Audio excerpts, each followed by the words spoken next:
மாணவர்களே, இயேசு கிறிஸ்து நாமத்தினாலே உங்கள் ஒரு நாளை காண்பதில் மிகுந்த சந்தோஷப்படுகிறேன். 1 பேதுரு 5ஆம் அதிகாரம் 10ஆம் வசனம். தேவன் உங்களை சீர்படுத்தி பலப்படுத்தி நிலைநிறுத்துவாராக. நம் வாழ்க்கையில் அநேக சீர்கேடான நிலைமைகள், பலப்பட முடியாத காரியங்கள் அவர் உங்கள் நாளிலே நிலைநிறுத்தப் போகிறேன்றார். எப்படியாப்பட்ட சீர்கேட்டு நிலைமையாக இருந்தாலும் கவலை கிடையாது.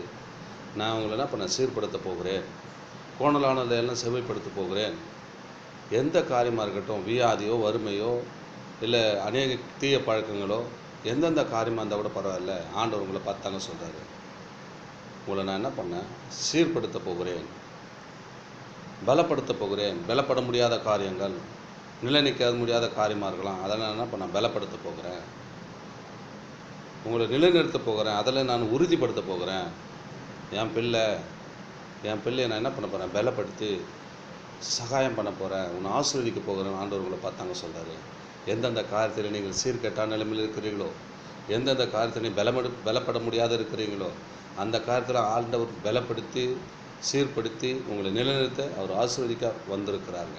பயப்படாதுங்க. எந்த காரியம் வந்தாலும் ஆண்டவர் உங்களை ஆசீர்வதித்து வழிநடத்த அவர் வல்லவராக இருக்கிறார். Amen, amen. God plus.